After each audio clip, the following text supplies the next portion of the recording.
morning worship sa umaga pong ito. So, bago po natin magpatuloy, tayo po ay panalangin mga kapatid, bilhin natin ang gabay ng Panginoon. Let's pray. Panginoon Banal, kami po ay masaya na muli pong makagising dahil ito po ay isang patunay na naman po ninyo sa amin kung gaano nyo po kami nga mahal. Salamat po na kami po ay muli pong nagkaroon ng panibagong lakas at buhay mula sa inyo. Masama po namin kayong muling pupurihin, pasasalamatan sa umaga pong ito at amin pong patuloy na ilalapit ang aming mga sarili para muling mabuhusan ng mga katotohanan, kaalaman na makalangit. Patuloy pong magpapatibay ng pananampalataya namin, magbabago sa amin tungo sa buhay na katulad po ng aming Panginoong si Kristo. Dakilang Diyos, samahan niyo po kami mula sa pasimula hanggang sa matapos po ang lahat ng bahagi ng aming pong programa.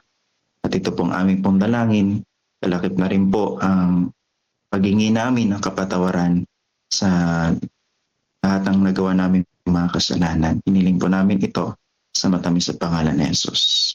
Amen. So, umaga pong ito, tayo po ay dadako na po sa ating pong Bible reading at nakita ko na po ang ating pong butihing guro. Yan na po si Ma'am Delia Condonero. Ma'am Delia, happy God first morning po. Happy God first morning po, Pastor. Hindi ma'am, ibigay niyo po natin ang pagkakataon sa inyo.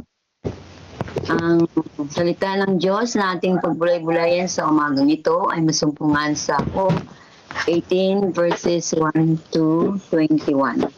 Ito ang sinasabi niya. Inilarawan ni Bildad ang wakas nang magkagayoy sumagot si Bildad na salita at sinabi, hanggang kailan ba maghahagilap ng mga salita? Inyong kalang-alang pagkatapos kami ay magsasalita. Bakit kami ibinibilang na parang mga hayop? Bakit kami hangal sa iyong paningin? Ikaw na sumisira sa iyong sarili, sa iyong galit. Pababayaan ba ang lupa dahil sa iyo? O aalisin ba ang bato mula sa kinaroroonan nito? Oo, ang ilaw ng masama ay pinapatay, at ang liyab ng kanyang apoy ay hindi nagliliwanag. Ang ilaw ay madilim sa kanyang tulda, at ang kanyang ilawan sa itaas niya ay pinatay. Ang kanyang malalakas na hakbang ay pinaigsi, at ang kanyang sariling pakana ang nagpabagsak sa kanya, sapagkat siya ay inihagi sa lambat ng kanyang sariling mga paa, at siya ay lumalakad sa silong. Isang bitag ang humuhuli sa kanyang mga sakong.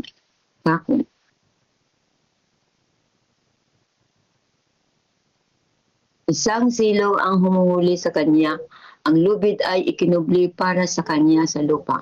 Isang patibong na para sa kanya sa daan. Mga nakakatakot ang tumakot sa kanya sa bawat panig, at inihabol siya sa kanyang mga sakong. Nanlalata sa gutom ang kanyang kalakasan, at handa para sa kanyang pagbagsak ang kapahamakan. Dahil sa karamdaman ay nauubos ang kanyang balat. Lalamunin ng panganay ng kamatayan ang kanyang mga sangkap. Siya'y niluray sa tulda na kanyang pinagtitiwalaan, at siya'y dinala sa hari ng mga kilabot. Ang kanyang tulda ay nakatira, ang di niya kaano-ano ang asopoy ay ikinalat sa kanyang tahanan. Ang kanyang mga ugat sa ilalim ay natutuyo, at sa ibabaw ay nalalanta ang kanyang sanga. Ang kanyang alaala ay naglalaho sa lupa, at siya'y walang pangalan sa lansangan. Siya'y itatapon mula sa liwanag tungo sa kadiliman, at itataboy sa labas ng sanlibutan. Siya'y walang anak ni apuman sa kanyang bayan, at walang nalabi sa dati niyang tinitirhan. Ilang mula sa kanluran ay mangingilabot sa kanyang araw, at ang lagim ay babalot sa mga nasasilangan. Tunay na ganyan ang tahanan ng mga makasalanan. Sa mga hindi nakakakilala sa Diyos ay ganyan ang kalagayan. Po ang salita ng Diyos, ang ating pagbulay-bulayan sa mga. Amen. Amen. Amen, ma'am. Amen. Yan. Magsabi po ang bayan ng Diyos ng Amen. Amen. Amen. Amen. Salamat po Ma'am Delia sa pagbasa po natin pong Bible reading for this morning. Ngayon po, handa po natin mga pandinig sa mga reflection. Ating po mapapakinggan. Ayan, nakita ko na po si Pastor Dasoy. Ayan, good morning Pastor Dasoy. At pagkatapos po ni Pastor Dasoy, ay mapapakinggan naman po natin si Pastor Ineses. So, mauna muna po si Pastor Dasoy. Sige, Pastor Dasoy, good morning po. Good Kayo na morning naman po sa lahat. Sa umagang ito, sa muli, purihin ang ating Panginoon sapagkat binigyan tayo ng pagkakataon upang mapakinggan naman natin ang isang katotohanan na maniwala tayo't hindi ito ay mangyayari, mga kapatid. Magkomento lang muna ako sa mga kaibigan ni Job na ito. Sila Sofar, ano pa ba isa? Elipas, gano'n, no? At ngayon si Bildad. Sa tuwing kasi aking naririnig, puro negatibo ang sinasabi tungkol sa kanila. Pero titignan natin, obserbahan natin, mayroon din naman katotohanan na sinasabi ng mga kaibigan ni Job. Halimbawa, ngayon si Bildad, tama yung kanyang mga sinasabi ngayon na ang kasalanan ay may katapusan, di po ba? Kaya naman medyo mas maganda tayo ngayon o mas angat ang ating style ng counseling kasi natuto na tayo. Marami na tayong seminar na naatinam, narinig. Kaya medyo nag-level up ang mga ngaral ngayon. Hindi katulad nila Bildad at saka nila Sofar. Wala naman siguro ng mga narinig silang mga seminar. Kaya ganun ang kanilang approach kay Job. Kaya sa akin, pananaw, sa akin lang hindi totaling negatibo ang lahat ng mga sinabi nila Sofar, Bildad at saka lalo ito si Bildad. Narinig naman natin ngayon, hindi po ba totoo yung sinabi ni Bildad? Example, yung binasa ni Ma'am, Job 18 verse 5. Oo, ang ilaw ng masama ay pinatay. Ibig sabihin, may ending ang masama. Hindi eternal yan. Verse 8, sapagkat sila'y inihagis sa lambat ng kanyang sariling mga paa at siya'y lumakad sa silo. Totoo yun, ang lakad o landas ng masama ay ito'y katulad ng isang lambat. Ito'y katulad ng isang bitag. Verse 9.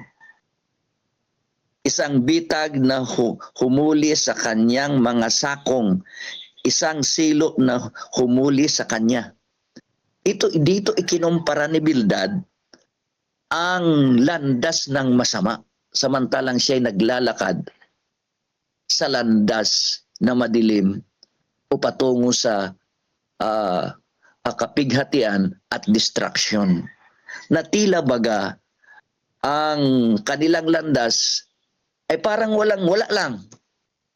Pero sa bandang huli ay may kalunos-lunos na karanasan.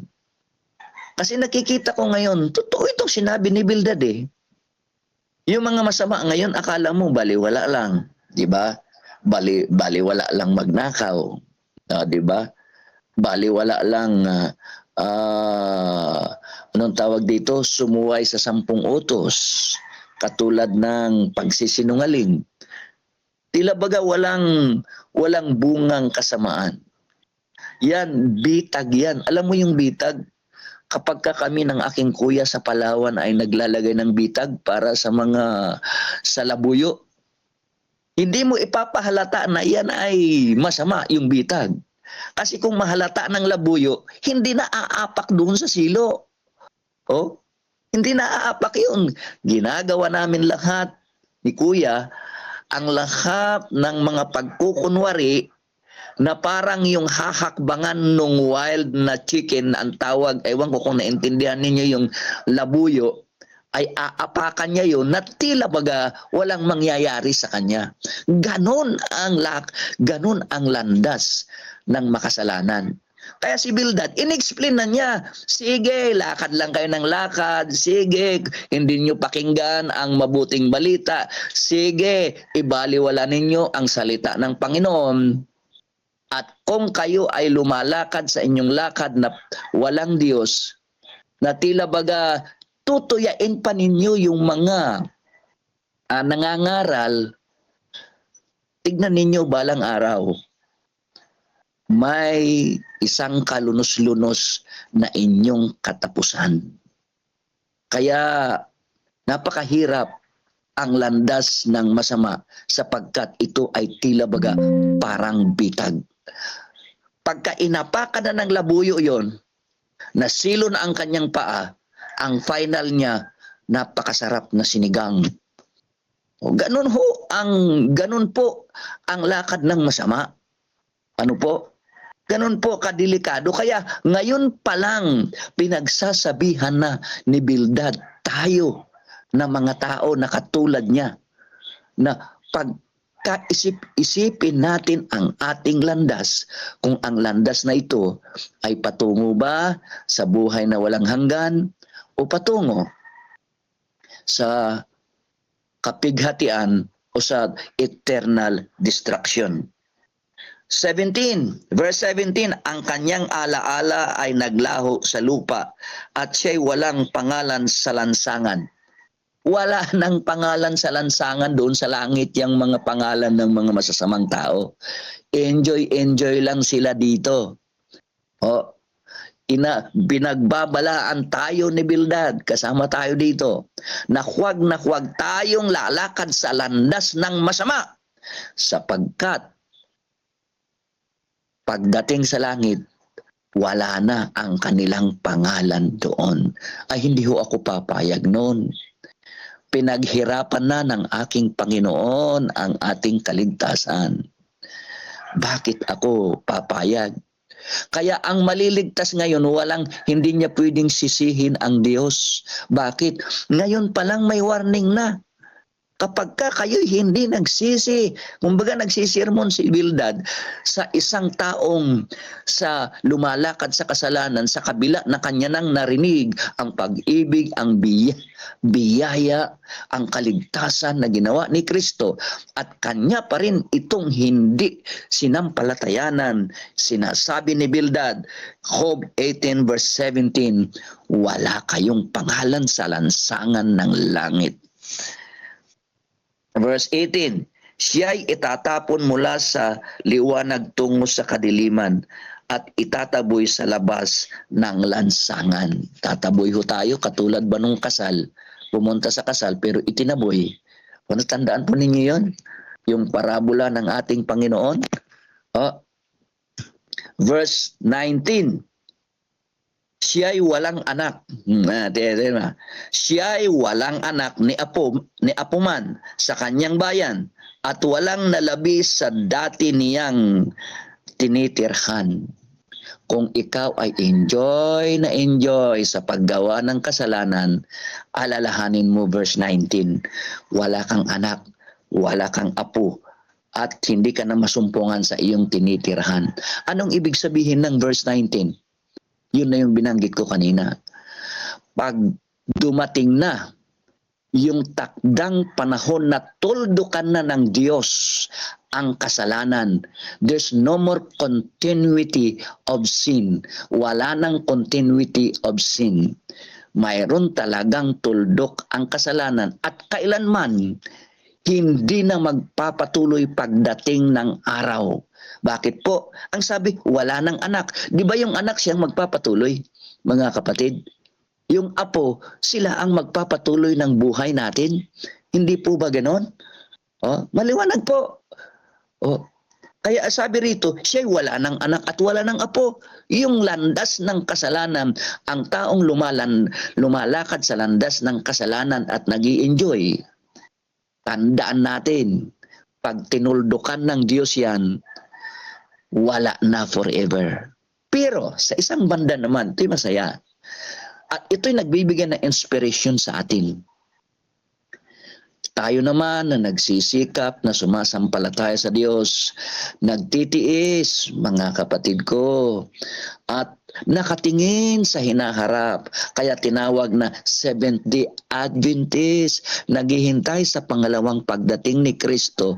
Darating ang araw, mga kapatid, na ang ating buhay na ito, wala na tayong makitang kasalanan sapagkat tinuldukan na, at ang papalit ay forever na masaya, walang sakit, walang kamatayan, at lagi nating naririnig ang pinakagustong-gusto ko, kasama na natin si Kristo na tunay nagmamahal sa atin at nagbigay ng kanyang buhay sa atin. O anong saya. Ang Bible nga, hindi nga niya ma-describe eh. Diba? Diba may sabi ng Bible, hindi natin maipaliwanag sa kaisipan ng tao, hindi niya kayang ipaliwanag ang kaligayahan naman ng mga taong nagtiis, sumunod sa kalooban ng ating Panginoon. Apokalipsis 14:12. Okay, at ang pinakahuli, tunay na ganyan, 21, tunay na ganyan ang tahanan ng makasalanan sa mga hindi nakakikilala sa Diyos, ganyan ang kanilang kalagayan. Bagaman si Bildad, mga kapatid, kinadiin-diin niya ang katapusan ng kasalanan.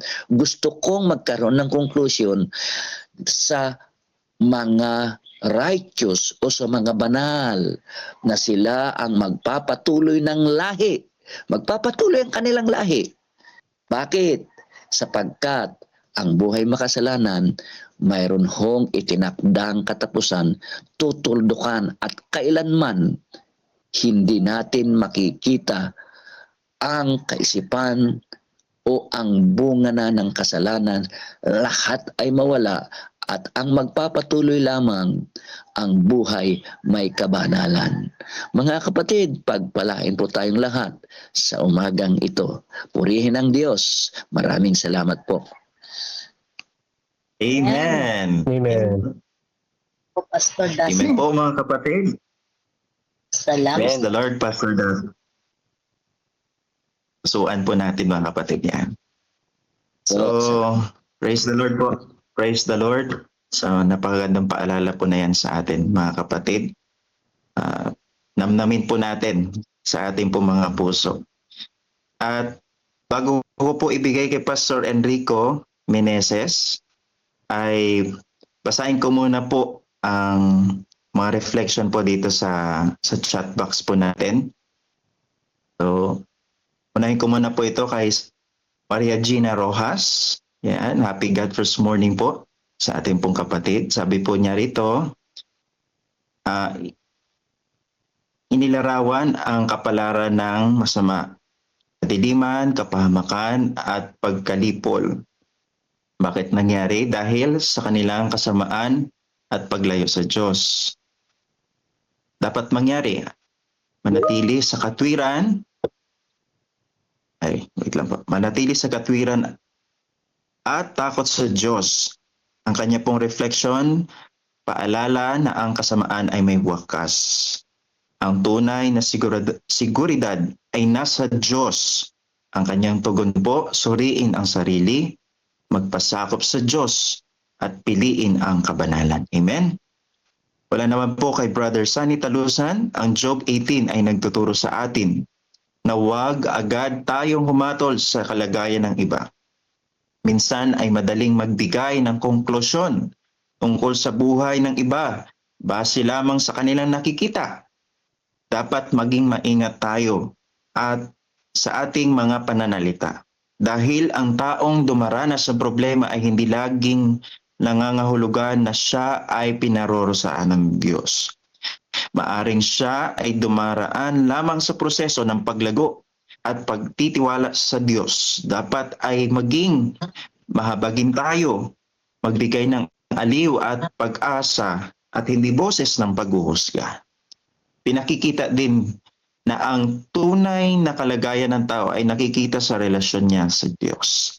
Ang seguridad natin ay hindi nakasalalay sa kayamanan, kalusugan o tagumpay. Ang tunay na seguridad natin ay ang kaugnayan natin sa Diyos. Dahil maaaring mawala ang mga bagay na ating tinatangkilik, ngunit ang presensya ng Diyos ay mananatili. God first morning po sa lahat. Yan, thank you po. And amen for that. Brother Sunny Talusa.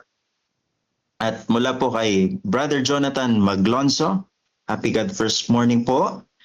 Ang Job 18 chapter pong ito, katulad ni Bildad, binatikos ng mga nakakasakit ng kalooban si Job. Ito ay isang paalala sa atin. Sa halip na magdala ng kaaliwan, lalo pa siyang nagpabigat sa nararamdaman ni Job. Ito ay aral sa atin na ang dila ay may kapangyarihang magwasak ng kapwa. Alright? So thank you po, Brother Jonathan Maglonso, sa inyo pong reflection. So ngayon po, ibigay na po natin ang pagkakataon sa isa na naman batikan, katulad din po ni Pastor Dasoy, batikan din po ito sa paglilingkod sa Panginoon. Pastor Meneses, good morning po. Good morning, Pastor. Pwede po pwede ba bang namin kayo makita, Pastor? Ganon. Kasi medyo mahina itong aking Yun. aking, Ayan. okay lang ba? Yes, Na? Pastor. Yan. Mas mainam. Oo. Gwapo. Bago ko magpasimula ay parang nakikita ko sa iyo ang papa mo Kamukhang kamukha mo pa ang papa mo. Maraming salamat kay Pastor Dasoy. Talagang taga sa panahon yung mga comment ni Pastor doon sa chapter 18 ng aklat ng Job. At tayo mga kapatid ay almost nasa kalagitnaan na ng chapter o book ng Job, at nagpapatuloy tayo sa nagiging karanasan na inilalarawan ng chapter 18 ng nagiging karanasan ni Job. At sa pakiwari ko mga kapatid, ang karanasang ito ay nasa high level, no? O maximum level ng pagtotorture ng kaaway kay Job. At huwag nating kalilimutan mga kapatid, itong karanasan ni Job na ito ay nasa context ng controversy between God and Satan.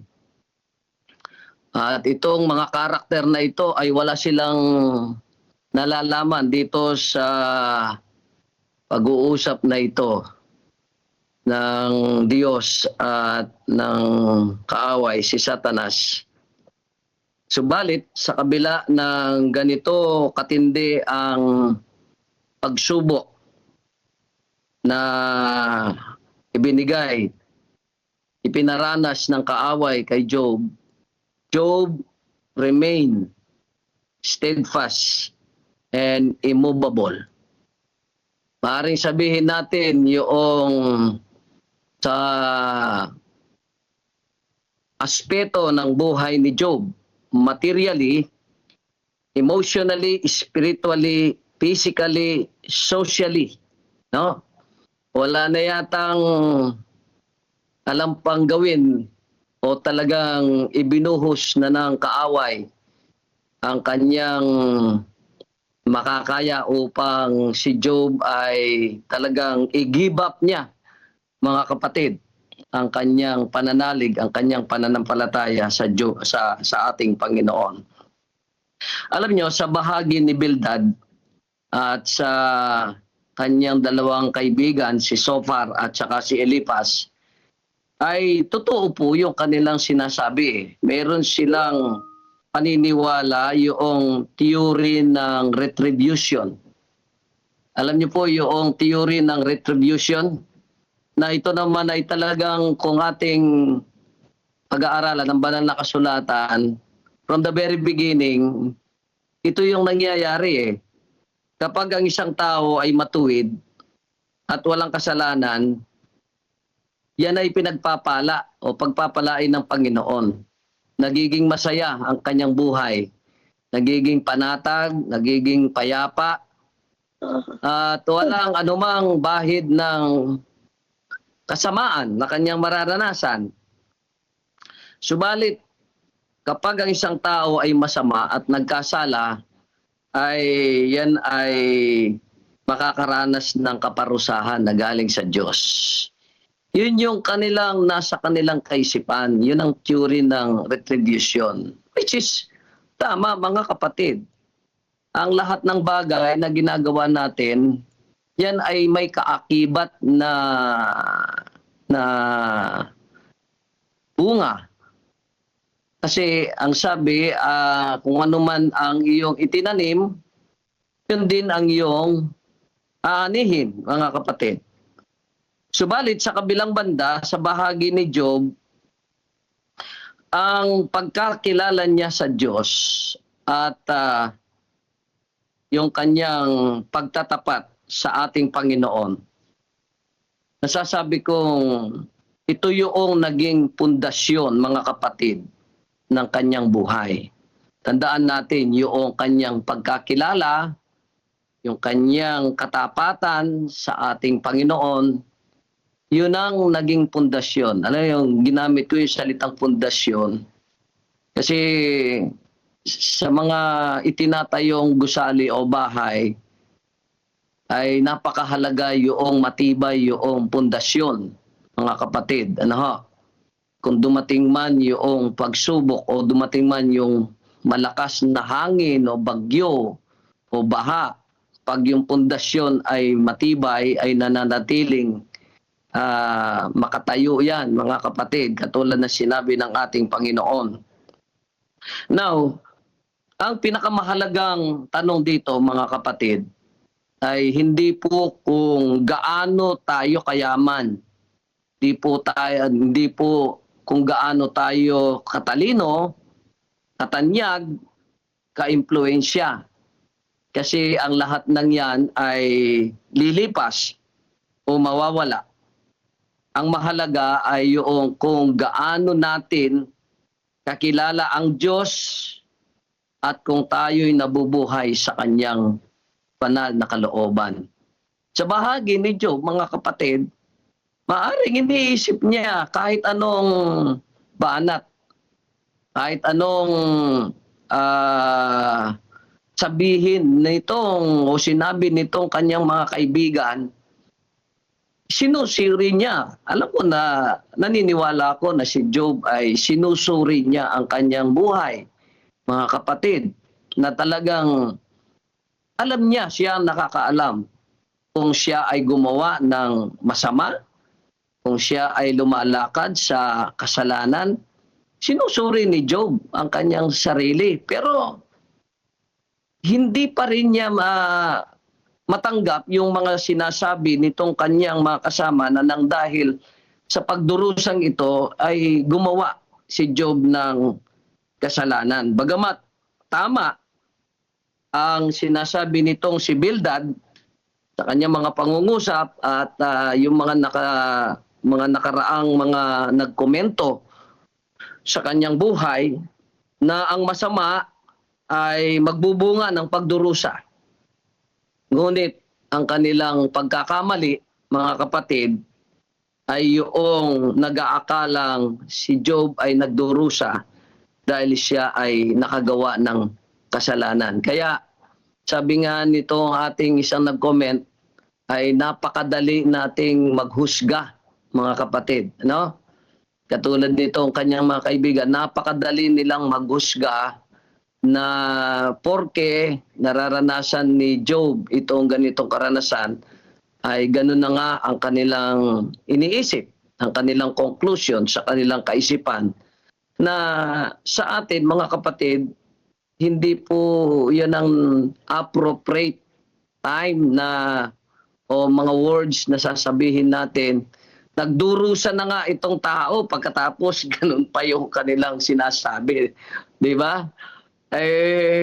Maawa naman sana sila sa kanya. No? Nasaan yung awa? Siguro, hindi nila naiisip na kung sakaling dumating ang panahon na sila rin ang makaranas ng ganitong karanasan ni Job, gugustuhin kaya nila na ganun din ang kanilang maririnig sa kanilang mga kaibigan? Kuminsan kasi dahilan sa parang hindi natin napapansin na balang araw yung ikot ng ruleta ay minsan ay tayo ang nasa itaas o nasa ibaba, no? Kaya dapat tayo rin ay maging maingat mga kapatid, isang paalala sa atin na tayo ay dapat na maging maingat lalo-lalo na sa ating pong pakikitungo sa ating pong mga kapatid o kanino pa man sa panahon na nakikita natin na sila ay nasa panahon ng pagsubok o panahon ng kalungkutan o pagdurusa. Ang itinuturo sa atin mga kapatid ng chapter 18 ng Job ay hindi lahat ng pagsubok o kaparusahan ay galing sa Diyos. Tandaan po natin mga kapatid, ang lahat o ang mga pagsubok, hindi lahat ng pagsubok ay kaparusahan ng Diyos. May mga pagkakataon na pinapahintulutan ng Panginoon ang mga pagdurusang ito o pagsubok dahil sa isang layunin mga kapatid. No? Take for example, yung naranasan ni Joseph. No, maraming mga karakter sa banal na kasulatan na nakaranas ng matinding pagsubok sa kanilang buhay. Yung si Joseph, bata pa lang, no? Ipinahintulot mga kapatid. Hindi kasalanan ni Joseph yung ganong klaseng situation at karanasan, mga kapatid. Inosente. Sabihin natin inosente, hindi ginusto ni Joseph yung siya ay makatanggap ng pangitain o panaginip. At yung panaginip niyang yun ay balang araw ay magkatotoo. Yun ay nagbunga ng inggit sa kanyang mga kapatid. At dahil diyan ay nakaranas ng matitinding pagsubok mga kapatid. Itong si Joseph. Pero ang sabi sa atin ay may mga pagkakataon na pinapahintulutan ng Panginoon ng pagsubok sa ating buhay. Una, para baguhin ang ating karakter, mga kapatid. Pangalawa, upang palaliman niya ang ating relasyon sa ating Panginoon. Pangatlo, upang madalisay ang ating pananampalataya. At pang-apat, upang ihanda tayo sa mas dakilang layunin ng ating Panginoon. Kaya sa atin bilang mga mananampalataya, dumarating din sa atin yung pagsubok. Tayo ay nasusubok ang ating pananampalataya. Katulad ni Job, materially, nasusubok tayo, emotionally, spiritually, physically, socially, mga kapatid. Tandaan natin at wag nating tanungin ang Panginoon na bakit. Kundi ang tanong natin ay ano ang purpose ng Panginoon kung bakit ang lahat ng ito ay pinahintulot ng Panginoon sa ating buhay dahil mayroon siyang mga layunin na higit kaysa sa ating iniisip at pinapanukala sa ating buhay. Kaya sa umagang ito, mga kapatid, napakaganda nitong chapter 18 na ito. Na sana ay tayo, kung makaranas man tayo ng matinding pagsubok na katulad nito, alam ko na darating ang araw na sabi nga ni Ellen White, kapag nabuhay tayo na wala ng mediator tayo, no? At dadaan tayo sa tinatawag na Jacob's time of trouble. Mga kapatid, ito yung talagang mapipiga ang ating isipan, ng ating pananampalataya. Pero katulad ni Job, mga kapatid, ay gaano man ito kataas ang level at maximum ng pagtotorture sa kanya, he never give up ang kanyang pananampalataya, sapagkat ang kanyang naging pundasyon ng pagkakilala niya sa ating Panginoon ay matibay. Kaya sa umagang ito, mga kapatid, sana po ay mas lalo nating laliman, no? Paigtingin ang ating pong relasyon at pagkakilala sa ating Panginoon. At kung sakaling dumating man ang ganitong klaseng pagsubok na katulad ni Job, ay mananatili tayong nakakapit, nananatili tayong hindi po nauuga, immovable yung ating pananampalataya sa Kanya. Sapagkat ang sabi ng Panginoon sa atin, ng Kanyang payo, sa Revelation chapter 2 verse 10, magtapat ka hanggang sa kamatayan at bibigyan kita ng putong ng buhay. Maraming salamat po. Happy God First Morning sa ating lahat. Amen. Amen po ba, bayan ng Diyos? Amen. Amen. So, purihin po ang Panginoon. Amen. Salamat po, Pastor. Salamat, Pastor Meneses. Isa na namang mapagpalang mga reflections na ating pong napakinggan sa umaga pong ito. Purihin po ang Panginoon. At Amen. bago po tayo magtapos, mga kapatid, ay babasahin ko po muna ang isa pang pahabol na reflection mula sa ating chat box. Sabi po rito, mula kay Pastor Seth Magas. Sabi po niya rito, ang pinaka mapanganib na anyo ng maling teolohiya ay hindi ang hayagang maling doktrina, kundi ang tamang doktrina na inilapat ng walang pag-ibig at walang pang-unawa sa kabuuhang layunin ng Diyos. Ipinakikita ng Job 18 na ang katotohanan ay nawalang habag. Ang katotohanan na walang habag ay nagiging sandata. Ngunit ang katotohanang pinaghaharian ng biyaya ay nagiging daan ng panunumbalik. Ang Diyos ay hindi lamang Diyos ng katarungan, siya rin ay Diyos ng habag at hindi maaaring paghiwalayin ang dalawang ito. Amen. Salamat po, Pastor Seth Magas, sa inyo pong pahabol na reflection. Purihin po ang Panginoon. Salamat po sa ating pong dalawang batikan na mga pastor na tayo po'y pinagpala sa mga reflection po na ating pong napakinggan. Tatapusin po natin ito sa panalangin. Ma'am Delia, ibibigay po natin ang pagkakataon po sa inyo to lead the prayer. Tayo po'y manalangin. Dakilang Ama na makapangyarihan, kami po'y nagpapasalamat sa inyo sa karanasan ni Job na aming napagbulay-bulayan sa umagang ito, na magbigay sa amin ng kalakasan at na kahit anumang mga pagsubok ang aming mararanasan, manatili kaming tapat, maging matibay sa pananampalatayan na aming pinaghawakan. Tulungan mo ang bawat isa sa amin, Panginoon, lalo tigit sa kapanahunan na ito. Batid namin na maraming mga pagsubok ang aming mararanasan, ngunit ikaw ay nandyan na handang tumulong sa amin. Kaya amin itong hinahabilin sa inyong lahat na inyo kaming gabayan at palakasin mo ang aming pananampalataya, na kami ay maging matibay hanggang sa inyong pangalawang pagparito. Ito po'y aming hinihiling at dalangin sa matamis sa pangalan ni Jesus, naming tagapagligtas. Amen. Amen. Amen. Amen.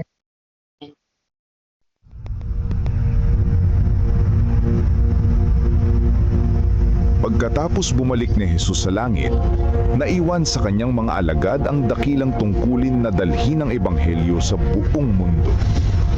Puspos ng banal na espiritu, ang mga lalaki at babaeng ito ay buong tapang at kapangyarihan na ipinangaral ang mensaheng kanilang natanggap at abutin ang lahat ng sulok ng mundo. Ngunit hindi ito nangyari nang walang matinding pagtutol. Una mula sa mga Hudyo at pagkatapos mula sa pamahalaang Romano. Maraming Kristiyano ang nanatiling tapat hanggang kamatayan. Tiniis ang pagpapahirap at kahihiyan sa harap ng mga masayang manood sa Circus Maximus at Colosseum sa Roma at sa buong imperyo. Gayunpaman, ang dugo ng mga martir ay naglatag ng daan para lalo pang lumaganap ang ebanghelyo. Pagkalipas ng mga taon ng pag-uusig ng mga emperador ng Roma, isang emperador na nagngangalang Constantine ang nagpahayag ng kanyang pagtalima sa Kristyanismo noong 312 AD. Naging tanyag ang Kristyanismo, ngunit kasabay nito ay pumasok din sa simbahan ang maraming paganong kaugalian at simbolo, lalo na sa Roma. Ang obispo ng Roma ay unti-unting nagkaroon ng higit na kapangyarihan at autoridad at nagsimulang tutulan at usigin ang mga taong kumikilala kay Jesus lamang bilang ulo ng iglesia at tumatanggap sa Biblia lamang bilang pinakamataas na pamantayan ng katotohanan. Upang makatakas sa lumalalang pag-uusig, ang tunay na bayan ng Diyos ay umatras patungo sa mga liblib na lugar ng Europa. Sa hilagang Italia, ang mga Waldenses ay nagtago sa mga kabundukan. Marami ang pinatay ngunit patuloy na nagningning ang liwanag sa kadiliman sapagkat ang Diyos ay nananatiling may kontrol. Siya ay nagbangon ng mga lalaking tulad ni Wycliffe, Hus, Tyndale, Luther, Calvin at Zwingli upang tumindig para sa katotohanan. Ipinaglaban nila ang Biblia lamang, pananampalataya lamang, at si Kristo lamang. Noong 1798, sa katuparan ng propesiya sa aklat ni Daniel, ang kapangyarihang panrelihiyon at pangpolitika ng simbahang Romano ay pansamantalang nabawasan nang alisin ni General Berthier si Pope Pius VI sa kanyang trono. Kasunod nito, nagkaroon ng malaking pagkagising sa interes tungkol sa mga propesiya ni Daniel at marami ang naniwalang malapit nang bumalik si Jesus. Sa Estados Unidos, pinangunahan ng Baptist preacher na si William Miller kasamang daang-daang ibang tagapangaral ang pagtuturo tungkol sa pagbabalik ni Kristo noong 1844. Subalit nang hindi bumalik si Jesus noong 1844, masusing pag-aaral ng Biblia ang nagbigay liwanag sa isang maliit na grupo na ang ministeryo ni Kristo sa makalangit na santuaryo ang dahilan ng kanilang matinding kabiguan. Natuklasan nila sa Biblia na ang ikapitong araw ay Sabat na itinalaga ni Jesus para sa kanyang bayan. Unti-unti nilang naumawaan na ang kanilang misyon ay ipangaral ang mensahe ng tatlong anghel sa Apokalipsis 14. Bilang mga Seventh-day Adventist, ang layunin nila ay ipangaral ng may kapangyarihan ang walang hanggang ebanghelyo at ihanda ang mundo sa pagbabalik ni Kristo. Mahigit sa 160 years na ang lumipas, mga taong dumaan sa dalawang World War, maraming kampanyang militar, mga krisis sa ekonomiya, ang pagtaas ng ateismo at sekularismo at pagdami ng populasyon ng mundo. Dumami rin ang mga natural na kalamidad na pabalik-balik at lumalala. Sa panahong ito, ang misyon at mensahe ng iglesia ay mas may kabuluhan at mas agaran kaysa dati. Si Jesus ay malapit nang dumating at ang mundo ay dapat na maihanda. Maghanda sa pagsalubong sa Diyos. Amen. So ngayon po, tayo po ay makikinig po muli ng mga paalala mula naman po sa devotional natin na Jesus Wins. Sa nakalagay po sa program, ang manguna po dapat ay ang kapatid natin Sister Sunshine. Pero kung wala daw po siya ay nakaready daw po si Mami Net. Mami Net? At first morning po.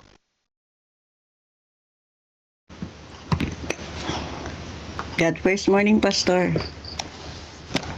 Yan. Sige po.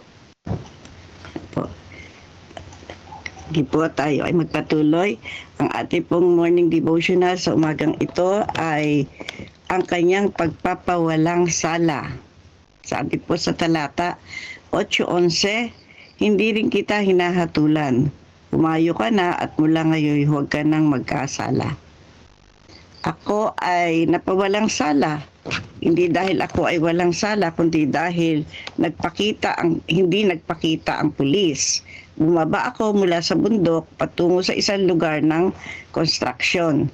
Maraming mga truck ang pumapasok at umalis sa daan at nagplano akong sundan ang mga kulay kahel na barikada na inilagay sa daan upang lumikha ng pansamantalang linya.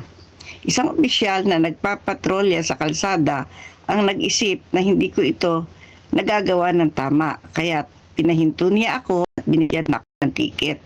Nagpasya akong hamunin ang paglabag na ito sa korte. Ngunit nang tawagin na aking pangalan, wala ang opisyal at ako ay napawalang sala dahil wala siya. Nang ang isang babaeng nahuli sa pangangalo niya ay dinala kay Jesus, dumating ang mga umaakusa sa kanya na may mga Biblia sa kamay. Malinaw na nahuli siya sa pangangalo niya ayon sa Juan 8:4. At ito ang kanilang pagkakataon upang patayin ang 2 ibon sa isang bato. Upang hatulan siya at subukan si Jesus upang maakusahan siya sa talata 6. Sa kautusan ay pinag-utos sa amin ni Moses na batuhin ang mga ganyan. Ano ngayon ang iyong masasabi tungkol sa kanya? 1:8:5. Ang bitag ay maingat na naitayo. Sa ilalim ng batas ng Romano, walang kapangyarihan ang mga Hudyo na magpatupad ng parusang kamatayan. Ayon to sa Juan 18:31. Kaya kung sinabi ni Jesus, sige, batuhin siya, maaari siyang pumunta sa mga otoridad ng Romano at maghain ng kaso laban sa kanya. Kung sinabi naman niya na huwag siyang galawin, maaari nilang akusahan siya ng paglabag sa batas ni Moses at sirain ang kanyang kredibilidad bilang rabi. Ito ay isang matalinong bitag. Ang walang kasalanan sa inyo, ang siyang unang bumato sa kanya. Sabi ni Jesus. Sabi niya ayon sa Juan 8:7. Siya ay nagkasala at si Jesus ang tanging kwalipikadong bumato. Ngunit pinigilan niya ang pagbato dahil sa mga susunod na araw, siya mismo ang tatanggap ng parusang nararapat sa kanya. Ito yung mga bitag Nang naiwan siya na nag-iisa kasama ng babae, sinabi niya, babae, wala na ba ni isang humatol sa iyo? At sinabi niya, walang sino man, Panginoon. Sinabi ni Jesus, hindi rin kita hinahatulan. Umayo ka na at mula ngayon huwag ka nang magkasala. Ayon sa talata 10:11. Palaging may pagkasunod-sunod ang sinasabi ni Jesus. Una, hindi rin kita hinahatulan at pagkatapos, humayo ka, huwag ka nang magkasala. Nais ng Diyos na mamuhay tayo ng mas malusog, mas masaganang buhay para sa kanyang kaluwalhatian at para sa ating kaligayahan. Ngunit hindi niya kailanman binabago ang pagkasunod-sunod. Ang kanyang utos ay palaging sinusundan ng magandang balita ng pagpapawalang sala. Tingnan natin ang Roma 8:11. Dahil siya ang nagbayad ng halaga, salamat Jesus. Yan po yung ating morning devotional na topic sa umagang ito. Parang karugtong lang ito Pastor, doon sa ating nabasa kahapon. Nakwento rin ito ni Elizabeth Talbot na dalawa yung eksena dito. Yung una, yung personal na karanasan ni Mrs. Elizabeth Talbot dahil sa traffic violation na nagawa niya. Pero napawalang sala siya dahil walang opisyal na nagpakita doon sa court. Hindi dahil wala siyang kasalanan, kundi hindi sumipot yung opisyal, di po ba? Kaya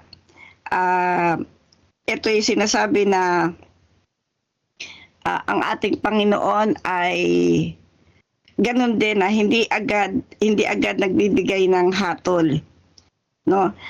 Hindi siya nagbibigay ng hatol, bagkus binabago niya tayo. Tinuturo niya sa atin ang tamang paraan paano tayo magpapatawad sa nagkakasala. Sabi nga dyan sa kwento kanina, yung bitag sa Panginoon natin, 3 yung ginawang bitag, no? Kaya talagang tayo rin, kailangan ay nag-iingat sapagkat dito pinakita sa atin yung bitag sa Panginoon na ginamit ng mga Pariseyo. Kung sasabihin niyang batuhin siya, lalabag siya sa batas ng Roma. Kung sasabihin naman niyang palayain, lalabag naman siya sa kautusan ni Moses. Dahil ang sabi sa kautusan ni Moses, kapag ang babae nangangalo niya, siya ay binabato hanggang sa mamatay. Pero ang sagot ng Panginoon, diba, ang sabi ay kung sino ang walang kasalanan. Kaya walang maipipinpoint, hindi wala siyang paglabag na walang mabitag na mailalagay sa kanya. Kaya umalis yung mga umaakusa dahil sila, ang bawat isa sa kanila ay merong mga itinatagong kasalanan. At naiwan nga ang babae at sinabi ng Panginoon, kahit ako hindi kita hatulan. Humayo ka at mula ngayon huwag ka na magkasala. Pansinin natin, kapatawaran muna bago ang panawagan ng ating Panginoon. Ganun din sa atin, no? Hindi binabaliwala ng ating Panginoon yung ating mga kasalanan, pero hindi niya hinahayaan na tayo ay magpatuloy sa kasalanan na ginagawa natin. At dahil nga sa krus, siya mismo ang tumanggap ng parusa para sa atin. Yun lang pinapakita na ang Panginoon natin ay mapagmahal. Kapag tayo ay nagkakasala, ilapit lang natin ito sa Kanya. At siya ang tunay na matuwid na makapagbibigay sa atin ng lubos na sabi nga ay pagpapatawad. Sapagkat siya lang ang tao, siya lang ang hindi nagkasala. Sapagkat siya ay Diyos ng pag-ibig na walang kondisyon ang kanyang pag-ibig para sa atin. God first morning po sa ating lahat. Tayo po ay Amen. makapangyarihan naming Ama, lubos po kami nagpapasalamat sapagkat patuloy na pinagkakaloob mo sa amin ang iyong pagmamahal. Bagamat kami nagkakasala, nagkakaroon kami ng pagkakataon upang lumapit sa inyo at ikaw lamang, O Diyos, ang aming lalapitan kung kami man po ay nakakaranas ng mga ganitong sitwasyon na kami ay nakakagawa ng kasalanan, subalit iba ang pagtingin ng mga tao sa mga nagkakasala. Subalit ikaw, Panginoon, ang nakakaalam ng aming mga puso at ng aming mga ginagawa.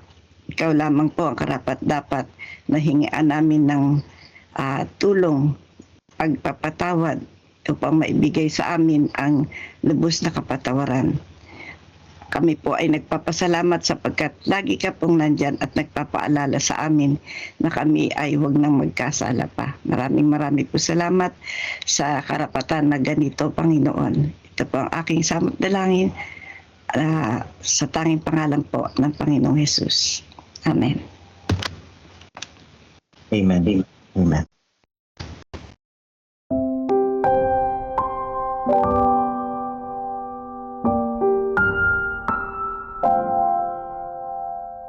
Nagbibigay kahit hindi nadaramang gustong magbigay. August 30. Offertory Reading Devotional.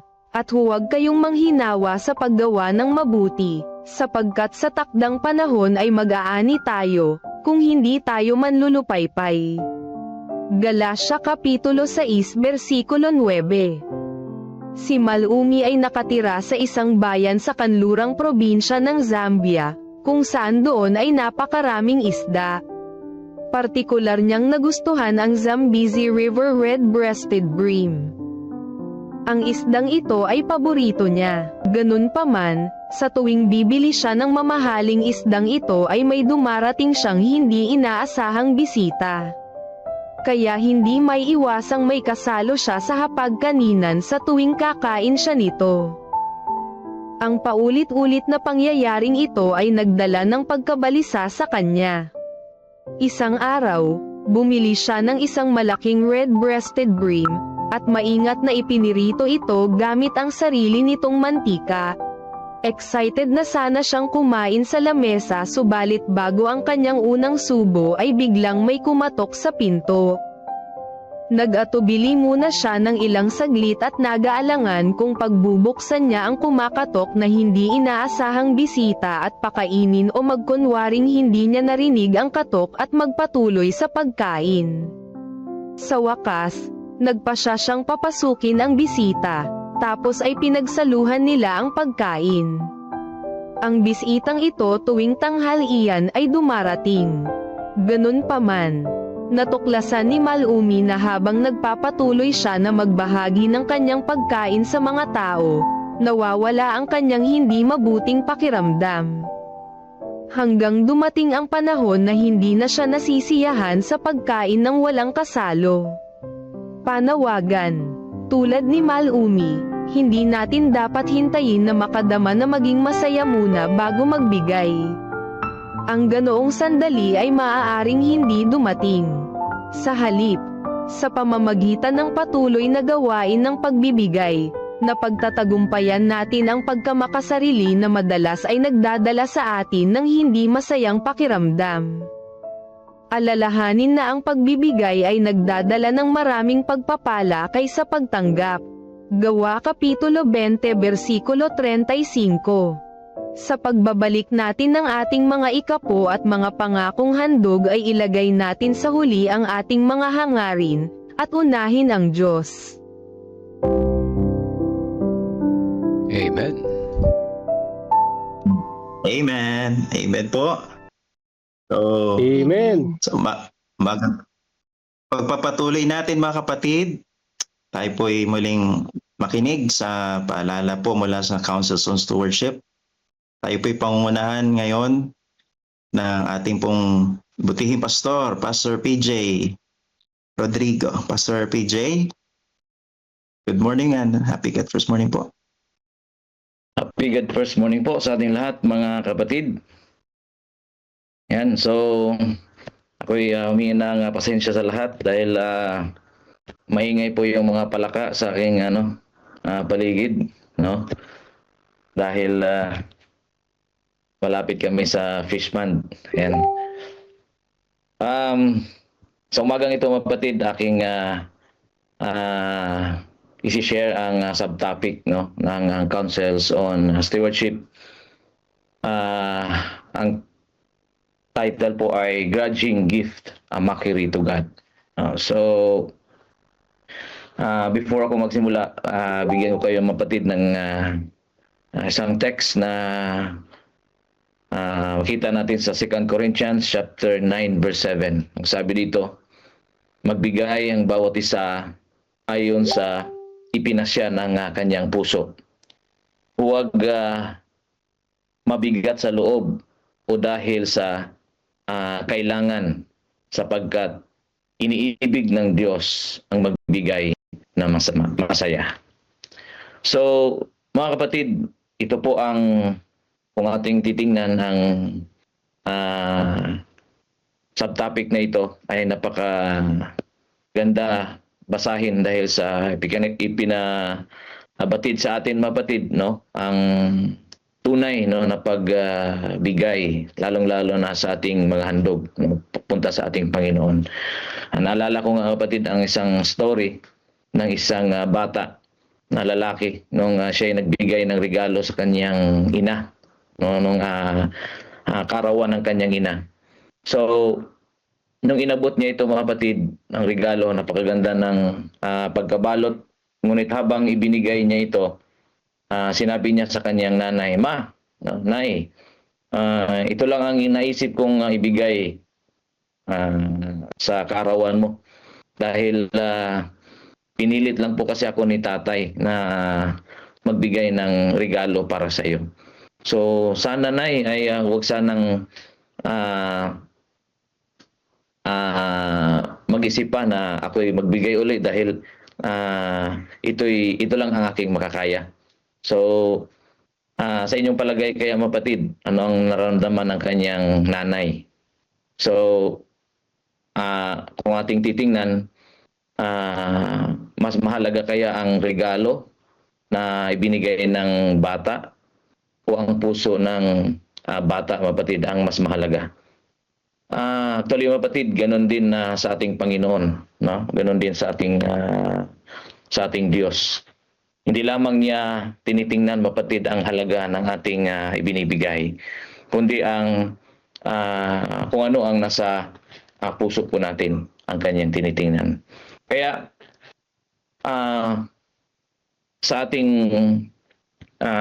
pagbabasa nitong Counsels on Stewardship, pinakilala dito, mapatid, na ang Diyos ang may-ari ng lahat ng ating tinatangkilik. No?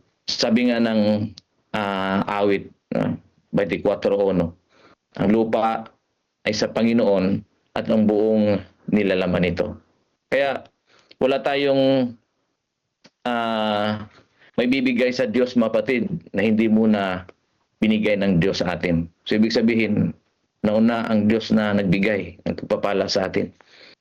Kaya nga, ang sabi pa nga ni David, ang lahat ng bagay na nagmumula sa iyo at ang ibinigay namin ay mula rin sa iyong kamay. Kaya ibig sabihin, mapatid, yung kung anong meron tayo na ibibigay natin para sa ating Panginoon ay galing din sa Kanya.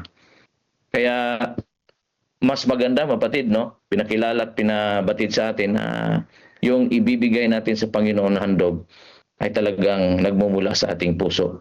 Tayo ay mga katiwala lamang, no? Ang ating salapi, ating oras, ating talento, ang ating lakas, at ang lahat ng pagmamay-ari, mapatid, natin ngayon ay pagmamay-ari ng ating Panginoon. Kapag daw tayo, mapatid, ay nagbibigay, hindi tayo nawawalan.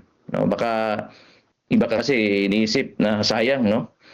At baka maubos ng ating kayamanan kung tayo ay magbigay, no?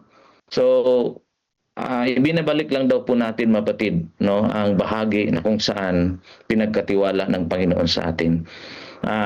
Kapag naunawaan natin, mga kapatid, ang pagbibigay na kagaya nito, hindi tayo magrereklamo, mga kapatid, sa pagbibigay. So, sabi nga, ang handog, mga kapatid, or ang ating offering, no, sa ating Panginoon na labag sa loob ay hindi nakakalugod sa Panginoon. No? Sabi nga, no, sabi ng ng isang tao, sabi niya, hindi sinabi ng Panginoon na iniibig ko ang nagbibigay ng malaki. No?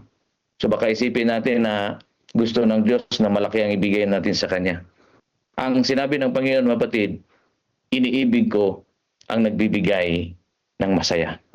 So ibig sabihin, mapatid, dito sa 2 Corinthians chapter 9 verse 7, ang gusto ng Panginoon na pag nagbigay tayo, ito'y bukas sa ating loob, masaya. Masaya tayo na nagbibigay sa Kanya.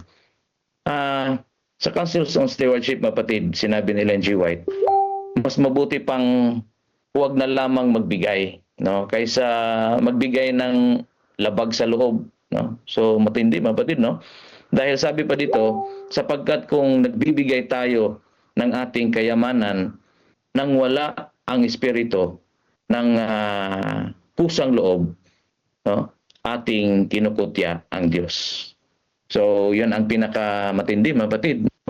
Kung yung ating nihandog sa Panginoon, ilabag pala sa ating kalooban. Sabi nga ni Ellen G. White, huwag na lamang magbigay.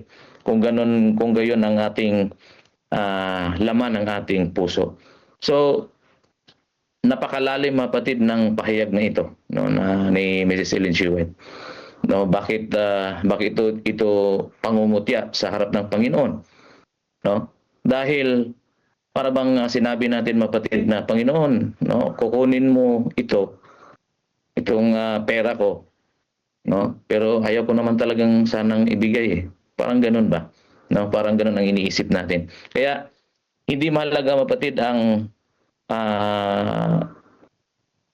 hindi mahalaga mga kapatid na malaki ang ating ibibigay dahil ito ang gusto ng Panginoon. Hindi. Kundi kung ano ang nilalaman ng ating puso. Hindi halaga kasi ang tinitingnan ng Panginoon. Hindi yung amount, no, na malaki. Kundi ang tinitingnan ng Panginoon, ang puso po mga kapatid. Nasusukat po ito sa puso ng nagbibigay. May dalawang tao na parehong nagbigay, no? tig-1,000 piso mga kapatid. Ang una, sabi niya, "Salamat Panginoon, no? Napakabuti mo sa akin. Maliit lamang ito kumpara sa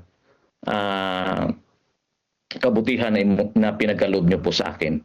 Tapos yung pangalawang tao, mabatid, no? Sabi niya, "Wala akong magagawa o baka mapansin pa ako kapag hindi ako magbigay." So, ibig sabihin, tuloy mga kapatid, parehas lang ang halaga, no, sa dalawang ito. Pero magkaiba mga kapatid ang handog, no, sa paningin ng Panginoon. Kaya kung ating titingnan mga kapatid, baka sa puso natin, no, sa isip natin mga kapatid, ay tayo ay nag-atubili or labag sa loob mga kapatid, ay huwag daw nating gawin ito dahil parang pangungutya ito sa ating Panginoon. So, sabi pa, binabasa ng Diyos ang puso at hindi lamang ang sobre. No? So, baka akala natin mapatid, malaki yung nilagay ko sa sobre. No? Mas malapit na ako sa Panginoon. No? Sabi ni Ellen G. White, tandaan natin na tayo ay nakikitungo sa isa na ating pinagkakautangan ng bawat pagpapala. No? Siya ang bumabasa ng bawat iniisip, no, mga kapatid, ng puso natin at bawat layunin ng ating isipan. So, ibig sabihin, hindi natin kayang lukuhin ang Diyos, mga kapatid. Maaring mapahanga natin ang tao, ngunit, mga kapatid, alam natin na ang Diyos, kung tayo ba ay napipilitan lamang, no, nahihiya lamang, nagpapakita lang, no, o tunay ba na nagpapasalamat tayo sa Panginoon. So yan ay nakikita at nasasaksihan ng Panginoon. Ganun ang laman ng ating puso.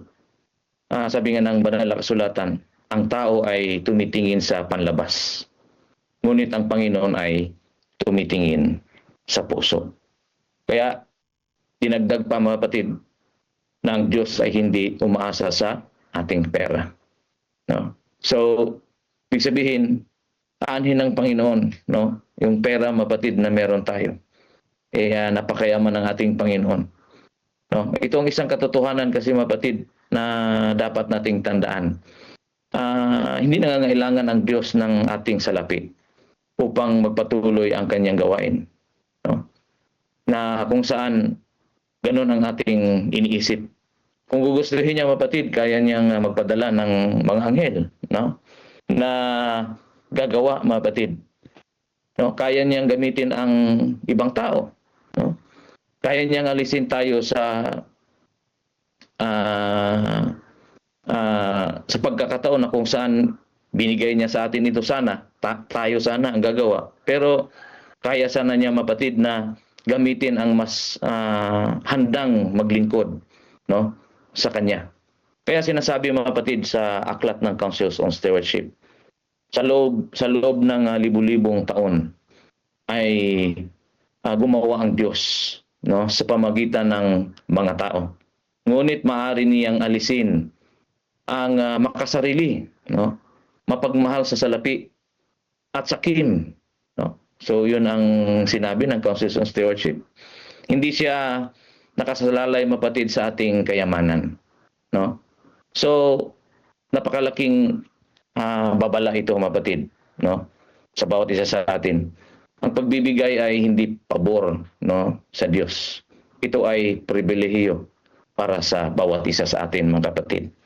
Kapag tumanggi tayong maging bahagi, mapatid, ng kanyang gawain, tayo ang nawawalan ng pagpapala. Ibig sabihin, mapatid, kaya ng Panginoon na gumamit ng iba, no? Pero dahil sa mahal niya tayo ang kanyang pinili, mapatid, na gumawa sa gawain na kanyang ibinigay sa bawat isa sa atin. Ang sabi pa nga, ang tunay daw, mapatid, na pagbibigay ay bunga ng pag-ibig kay Kristo. Kaya nga, sabi nga, mga kapatid, no? Kailangan, kung mahal natin ang ating Panginoon, mga kapatid, kailangan mapagbigay tayo, no? Bakit na nagbigay ang babaeng balo, mapatid, no? Kung titingnan natin, 2 barya lang na kanyang binigay sa Panginoon, no? Inihandog niya. Ang kadahilanan ng mapatid ay hindi pera, no? Kundi dahil marami siyang pananampalataya. So, ibig sabihin, mapatid, kahit konti, basta't ito'y mula sa puso natin at may pananampalataya tayo na lahat ng gawain ng Panginoon ay mangyayari, no? Kung ito'y ating tutugon tayo, mapatid, no, sa panawagan ng ating Panginoon. Bakit binigay ni Maria si Maria naman, mapatid, no? Bakit niya binigay ang mamahaling pabango, no? Hindi dahil sa sobrang dami niya ng pabango, mapatid, kundi dahil mahal niya ang ating Panginoong Hesukristo. Kasi ang tunay na stewardship, mapatid, ay hindi usapin ng pulsa, no? Ito ay usapin ng puso, no? Kapag mahal natin si Kristo, mapatid, ang pagbibigay ay nagiging kagalakan, no? Hindi obligasyon. Akalain natin baka obligasyon ito, mapatid, no? Hindi obligasyon, kundi pagsamba, no, sa ating Panginoon. Kaya magbigay, mga kapatid, no? Tayo'y magbigay bilang tugon, no, sa biyaya ng ating Panginoon, hindi bilang obligasyon, no? Dapat ihanda natin, mapatid, yung puso bago ihanda ang bahagi o handog.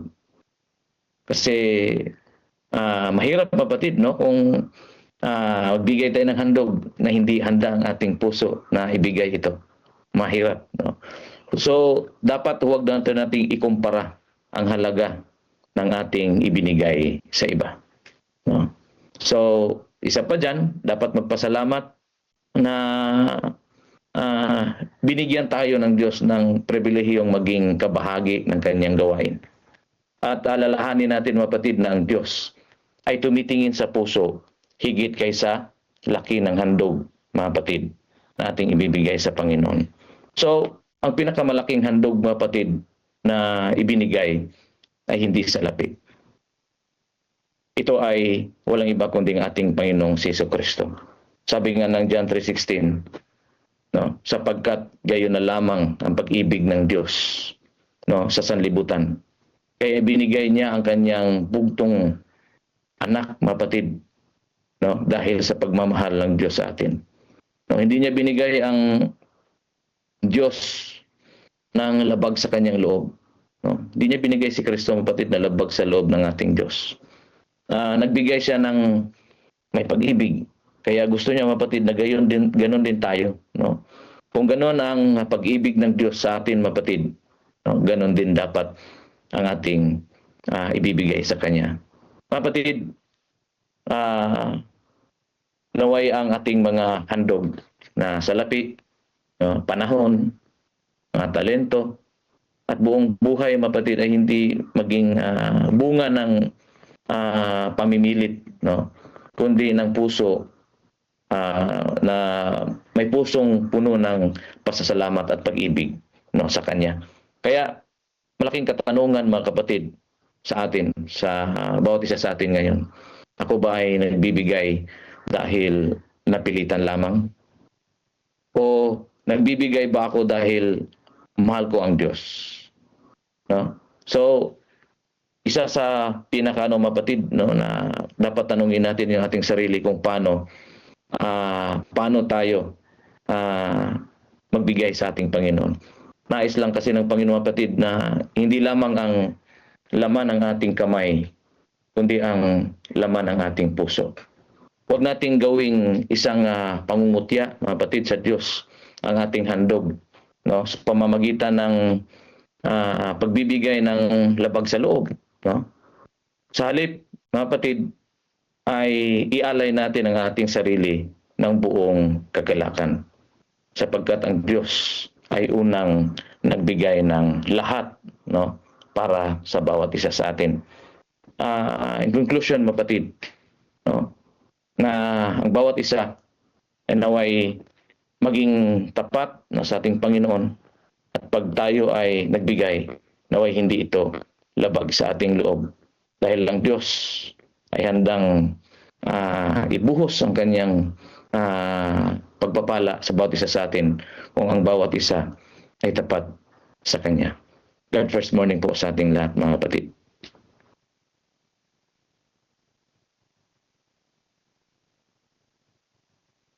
Amen, Amen. po. Amen. Amen. Amen.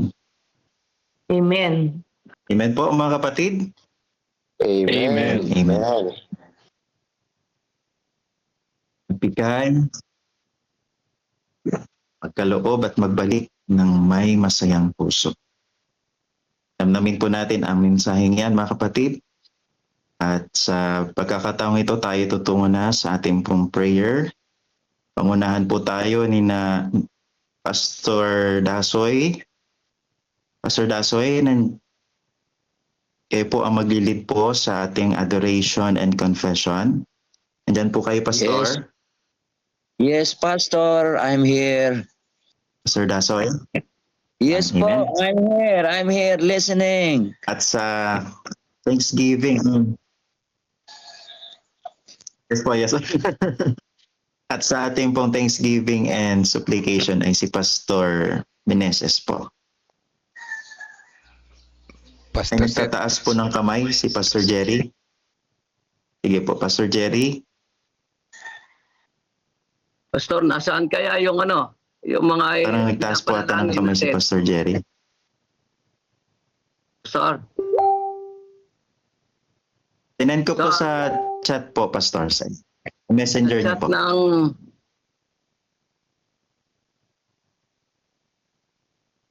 Sa nasaan? messenger niya po, Pastor. Pin-EM ko po. Yan.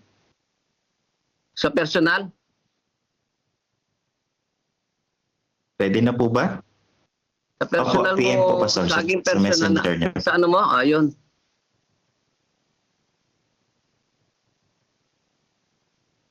Yes po, Pastor.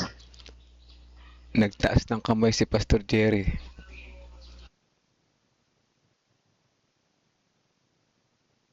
Oo nga po. Pastor Seth. Baka na mali po na pinot. Hello? Yes po, Pastor. Pasensya na. Okay po, Pastor. Habol Sige lang po. ako doon sa reaction doon sa napakagandang exposition ng topic natin ngayon. Si Pastor Peje. Praise the Lord. Thank you, Pastor Peje, sa iyong inihandang mga follow-ups ng ating mga principles ng stewardship. Nagsilang mga kapatid kasi ang malaking hamon sa pag-address nung yung pong grudge, no, yung pagiging napilitan sa pagbibigay. Merong mga pagbibigay na hindi man napilitan pero hindi naman pinaghandaan. Alam po ninyo, doon po nagsisimula para sa akin po, na-experience ko po kasi doon nagsisimula yung grudge, yung pong napilitan. Kapag ka po kasi tayo sasamba sa Panginoon, alam natin na ang giving is worship, no? Kaya yung pong tithe and offering is worship itself in as much as an act of worship, no? Hindi lang po basta ito yung act of worship. This is worship itself, no? Pag pumupunta sa mga pagpupulong mahirap at mayaman na hindi nakapanukala, yun yung gusto ko pong idiin, no? Hindi nakapanukala sa pagpunta sa simbahan at pagsamba ay walang handog. Doon ho pumapasok yung element ng napilitan, o kung hindi man napilitan ay nadala ng emosyon. Kaya yung pong pagbibigay ay hindi bunsod ng emosyon, kundi yan po ay isang pagtatalaga. Kaya yun po ang ating education, ng intensive education, ng stewardship, ikalat po natin yun mga kapatid. Kasi maraming nagkakamalan na kinakailangan mo nang gumanda ang sermon, tulad ng sermon ni Pastor Peje, para ho lumaki yung offering. Tama po yun, hindi po yung tungkol sa paglaki. Tungkol po yun sa paggayak. Yun po yung gusto ko pong idein, ano? Igayak talaga natin. At para maging gayak yan, intentional po talaga, na ginagawa po ng mga mananamba na sa every time na bibilang siya ng mga kabutihan ng Diyos sa buhay natin, ay nakatalaga na talaga yung handog ng pagkilala at pagpapasalamat sa Diyos na pinagmulan ng lahat. Doon po nahuhubog yung karakter. Kaya po yung giving is a way of God, no? Yung pamamaraan ng Diyos na inilagay sa atin. Siya ang may akda ng pagbibigay na panghubog na mabisa ng ugali. Yan ho ay aking ginawa ng kanta. Ginawan ko po ng kanta yan, kaya hindi natin ma-play, para mapaalalahanan po sana ang mga kapatid na yan ay itinakda ng Diyos para panghubog ng ugali. Nawawala ho yung elemento nung napilitan. So mga kapatid, iulitin ko po ang paghahanda sa lahat ng bagay ng pagharap sa Diyos ay napaka-importante para hindi po o para maiwasan yung topic po natin ngayon ay mangyari. Yung napilitang handog na hindi kinalulugdan at kinamumuyaan ng Panginoon. Salamat po. God first morning mga kapatid. Pastor. Amen. Amen po. Thank you po, Pastor Jerry. Amen po. So ngayon po, tayo po ay dadako na sa ating pong season of prayer. 1 minute na silence po and silent prayer, at pasok po si Pastor Dasoy at susundan po ni Pastor Meneses. Tayo po ay manalangin na po mga kapatid.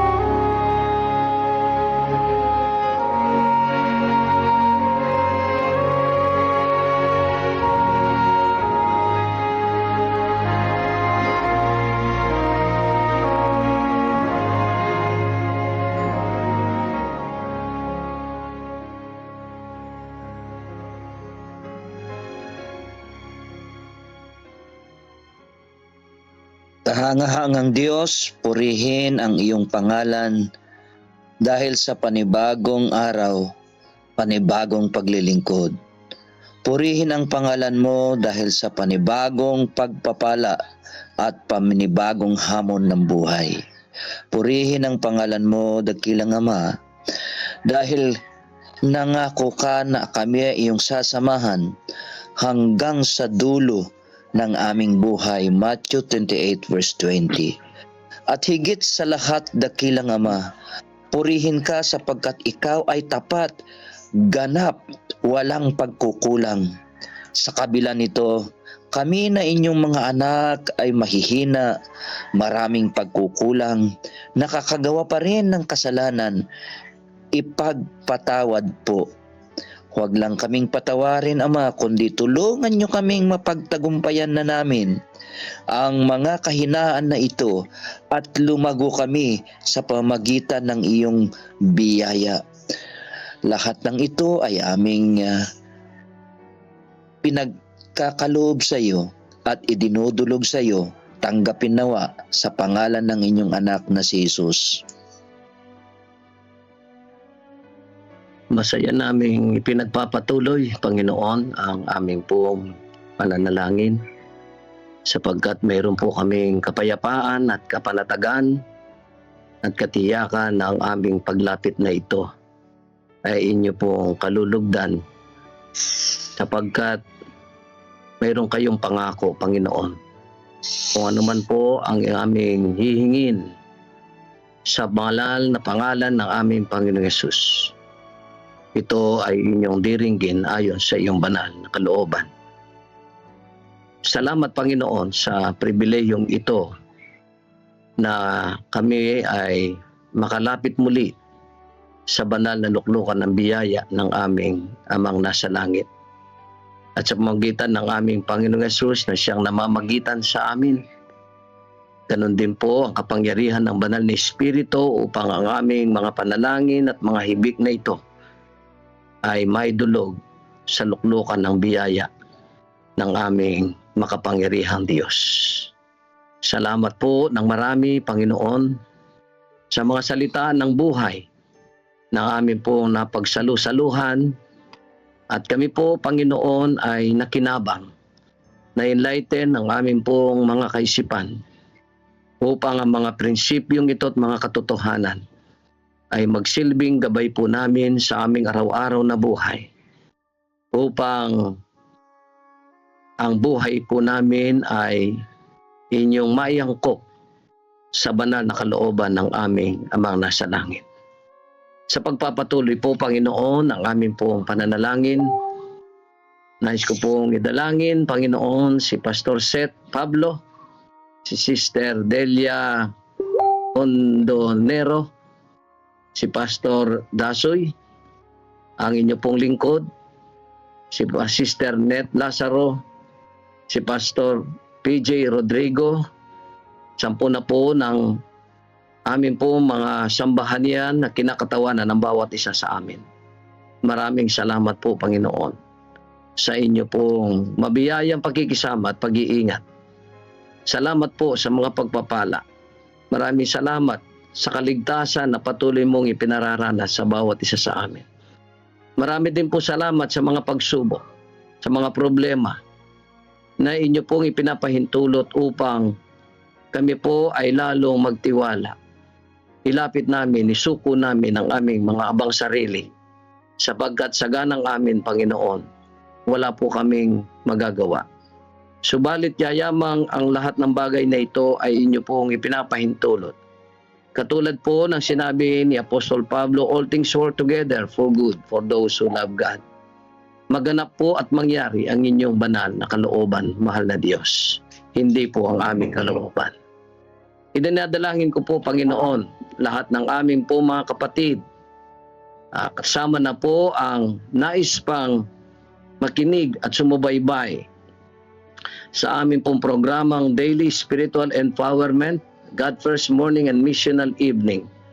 Mahal na Diyos, kung ito po, Panginoon, ang paraan upang mas lalong umigting, mas lalong malinang ang aming pong mga pananampalataya, upang kami po ay lalong magtumibay, Panginoon, akahin mo po sa kami sa pamamagitan ng banal na Espiritu, na lagi po naming asamin at panukalain ng lahat ng mga pagpapalang espiritual na inyo pong inihahanda sa bawat isa sa amin.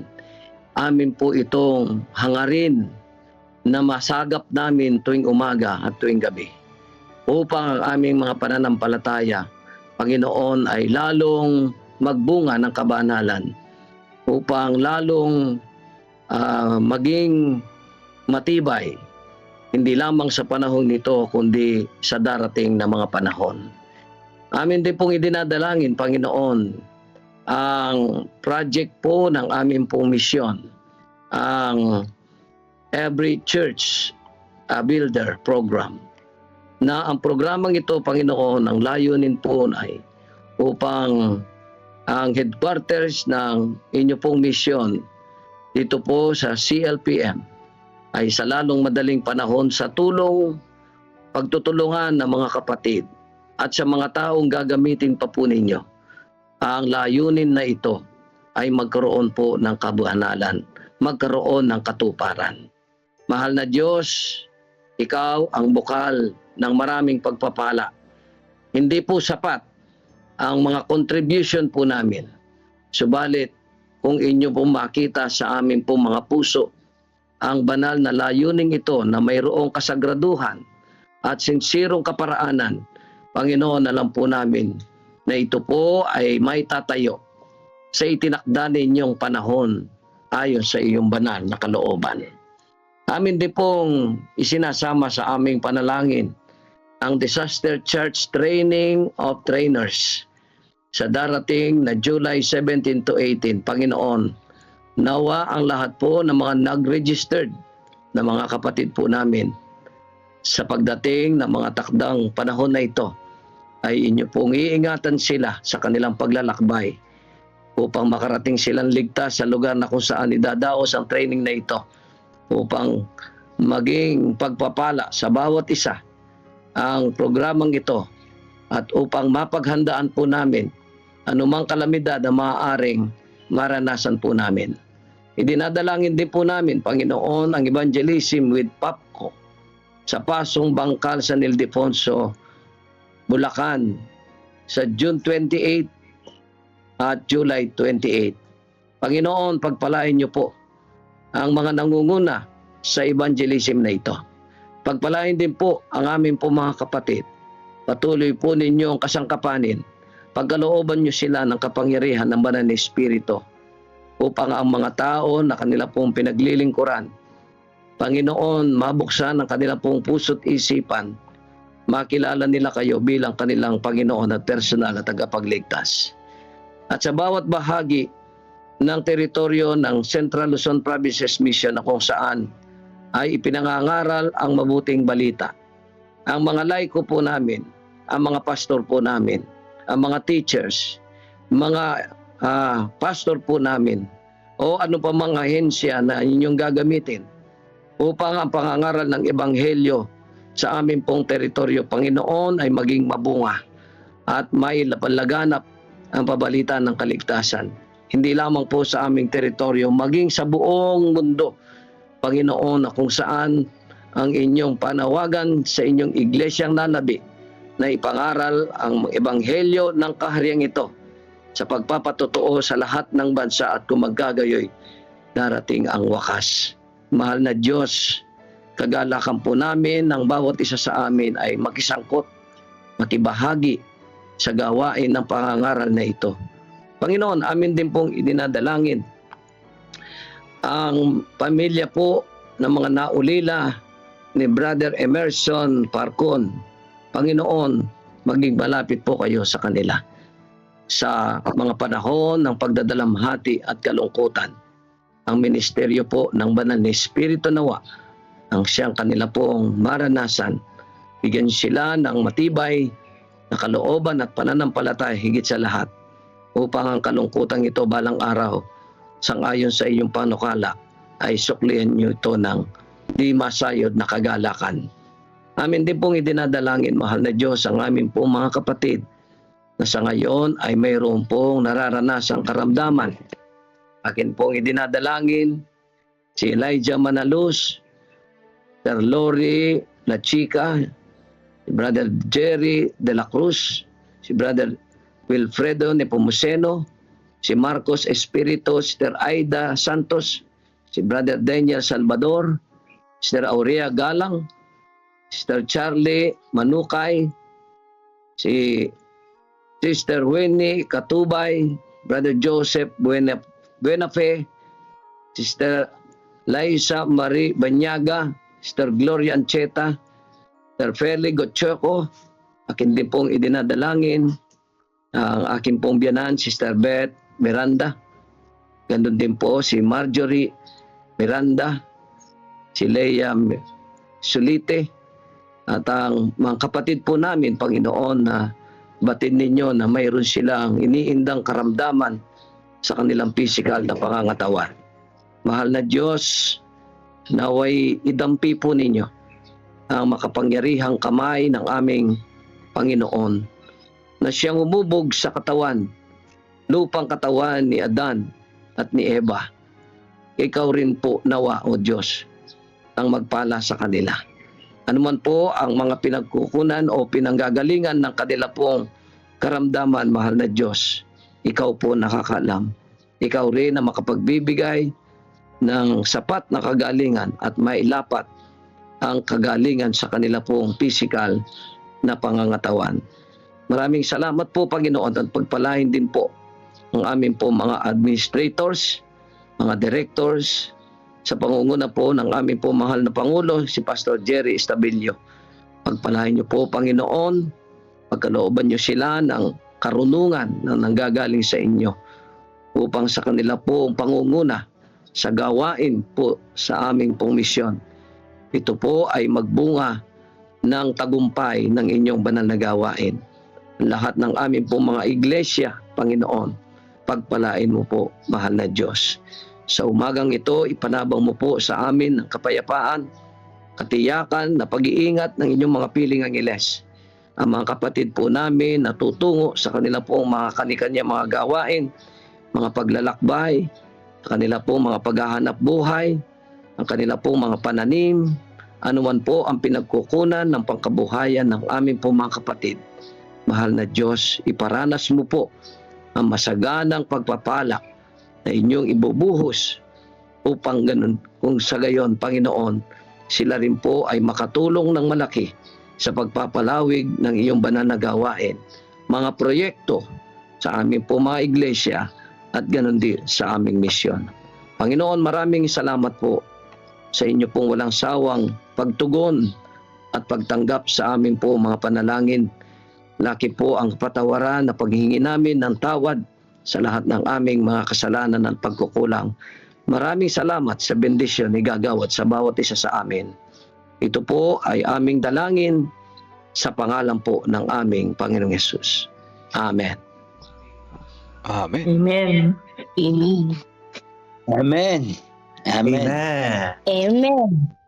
Ang misyon ay hindi natatapos sa ating mga iglesia. Ito ay patuloy na isinasabuhay sa ating mga tahanan, sa ating mga komunidad at sa bawat puso na nagmamahal sa Diyos.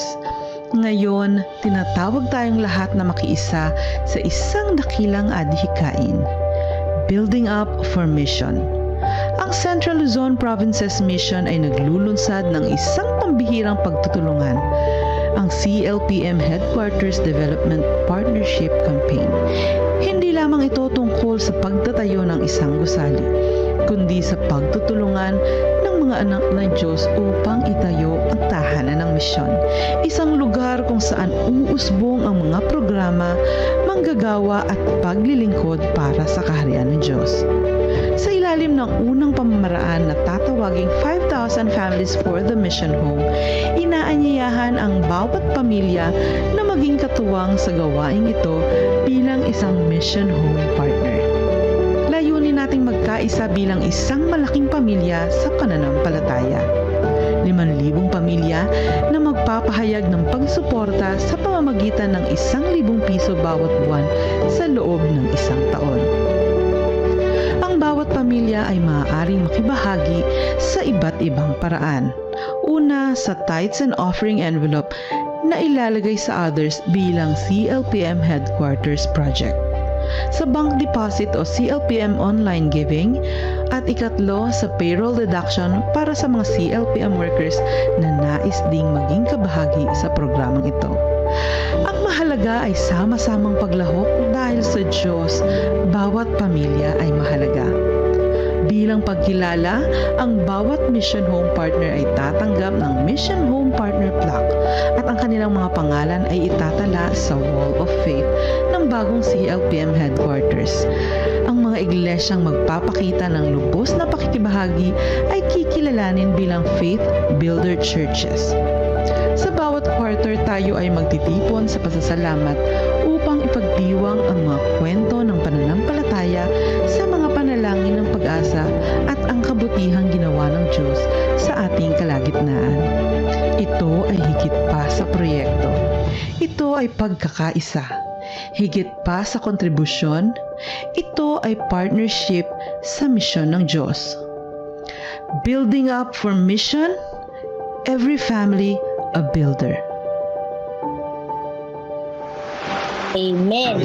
Statement. Make disciples of Jesus Christ, who live as loving witnesses and proclaim to all people the everlasting gospel, everlasting messages in preparation for soon return. For soon meeting. Our method, guided by Bible and the Holy Spirit. The Bible and the Holy Central to our Spirit. participation, Central education, through Christ-like living, communicating, discipling, teaching, healing, and serving. And serving. Our vision. Every church a missional church. I am missional. I think, I talk, I act, I plan, I live to move forward God's mission. To move forward, God. We will go. Put God first, and you will never Put God be first, last. and you will never be last.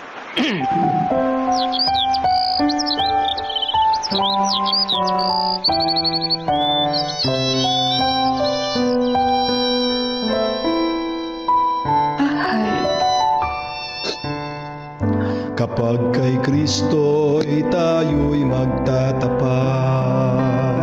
sa lahat ng bagay ay magiging sapat.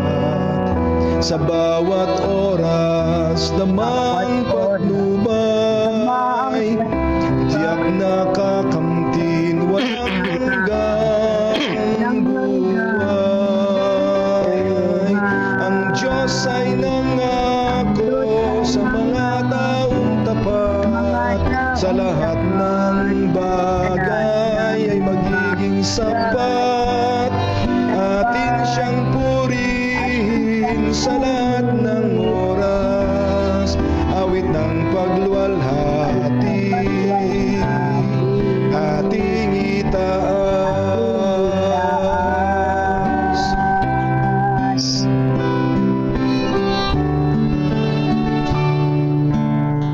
Si Kristo ang ating gawing Panginoon, puso't isip sa Kanya ituon. Hikapot, handog, talento at dunong, misyon sa gawain ng ito'y sumunod.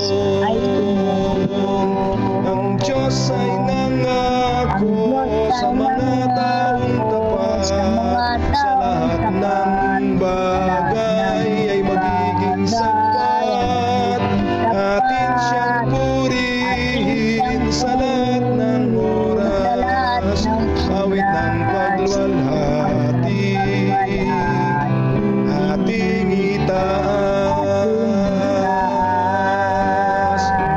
Pagagaanin ating mga pasan, sa mga suliranin Kanyang tutulungan. Magtiwala tayo't siya ang tawagan, tunay na ligayaan makakamtan. Ang Diyos ay nangako sa mga taong tapat, sa lahat ng bagay ay magiging sapat.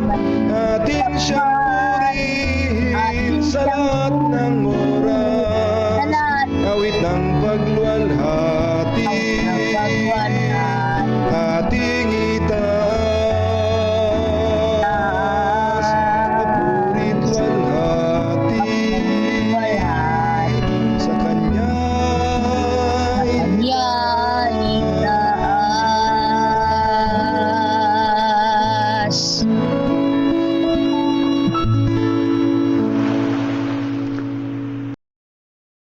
Tayo po'y manalangin.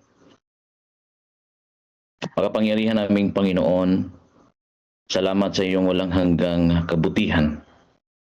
Patawarin mo po kami sa aming mga pagkakataong kami nagbibigay ng may pagtubili o pagrereklamo. Turuan mo kaming maging tapat na katiwala at masayang tagapagbigay. Baguhin mo ang aming puso upang ang bawat handog ay maging tunay na pagsamba at pagpapahayag ng aming pag-ibig po sa inyo. Maraming salamat po, Panginoon, sa inyong patnubay. At sa araw na ito, habang kami ay magsisimula sa aming mga gawain, naway ang inyong banal na presensya ay aming maranasan at humingi kami ng kapatawaran saan man kami nagkulang at nagkasala. Po aming inihiling sa pangalan sa aming tagapagligtas. Amen. Amen. Amen. Amen. Amen. Salamat, Pastor Seth, sa iyong God bless po pangunguna. mga kapatid. Hindi na po tayo magbatuan. Amen po. Tayo po ay magbatian na. Salamat, Pastor PJ. Happy God's morning sa ating lahat. Participants. And Sir Melvin. Sir Thank you po. At po tayong lahat, mga kapatid. God bless us all. Good morning, Jairel. Jairil, gayak na. Tatangalin. Babay na. Good morning, Ate God first morning. Good morning po, Brother Melvin. Sa ating lahat. Good morning, Jairel. Ate Ang piano Moises. pa. Ate walang tapat. Narito po ang background ko sa camera po. Salamat po. Miss ka namin, Jairel. Ako. Darren. Babay na po. Maghahatid ng eskwela. Sige na, Brother Johnny. Brother Johnny, ingat ka. Baka sumiplang ka sa God bless kasada. po. God bless po sa mga Matulad. Brother Melvin. Salamat. Brother Melvin, ingat ka. Brother Edmond, good morning. Salamat, Brother Elvin. Perfect. Mag-ingat ka. First morning, Pastor Seth. Pastor, Pastor Meneses, maraming salamat po sa PJ. Salamat po kapatid. Salamat din, Pastor Seth. Salamat sa iyong paglilingkod. Tandaan mo, mag-ingat ka. Yes po. Ate Mary. Ayos na po sa inyo lahat. Jairel, simulan mo na. Cut down na po tayo. Bye-bye po. 5, 4, Bila. 3, Ay, 2, bye-bye, Jairel. 1. Bye-bye. Ingat po kayo. Bye na po. Ingat po lahat.